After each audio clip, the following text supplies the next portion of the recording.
I know one of the main revenue, money. How do you increase your revenue next year? Because I know it's tough, right? So that's what I want to talk about.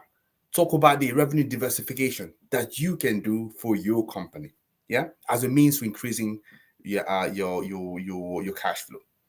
So depending on what you do, so where your renewable energy company is located, single activity will not necessarily generate enough revenue for you.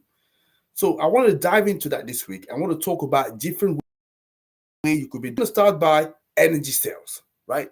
So one of the most lucrative revenue generation concept for renewable energy business is energy sales. And in this video, I want to explore how a renewable energy business can generate revenue through energy sales and the benefit that you can get from this revenue stream. So first of all, let me define what I mean by energy sales. So it involves generating and selling it directly to customer or utility companies.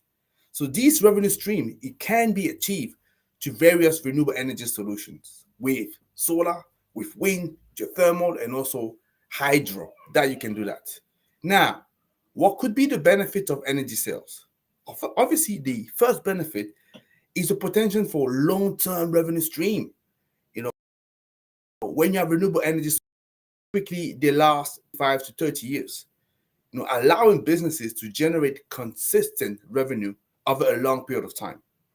So the second benefit of energy sales is the ability for you to provide energy independent to customers. Yeah.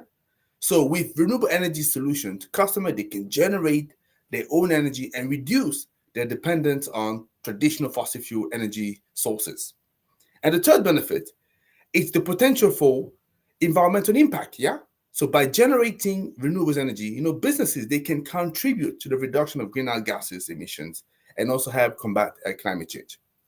Now, how does a renewable energy business generate revenue through the energy sales? So one way is the PPAs. I'm sure you heard about it, yeah?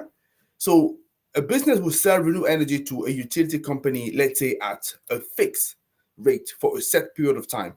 And this provides a steady revenue stream for the business, as well as a reliable source of renewable energy for the utility company.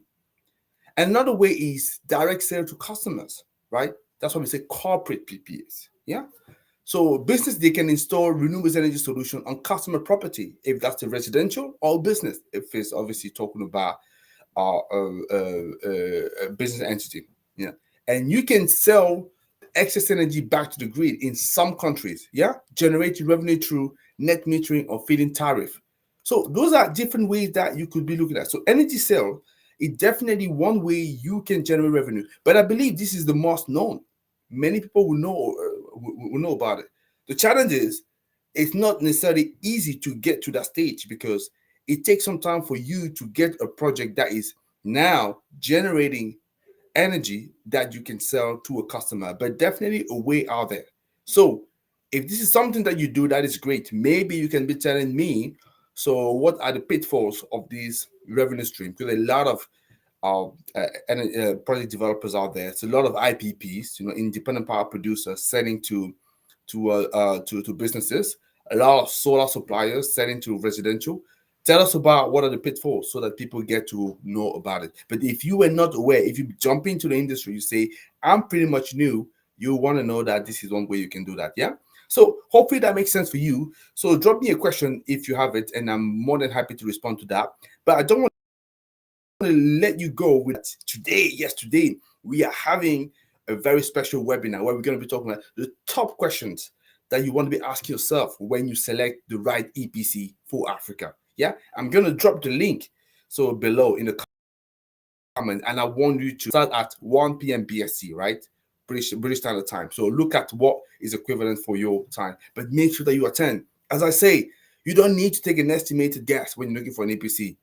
You want to make an informed decision. So how do you know that? Come to the webinar and make sure that you get the right question. You get to the right question. Okay, I'll speak to you later today. And as usual, take care of you. Bye-bye.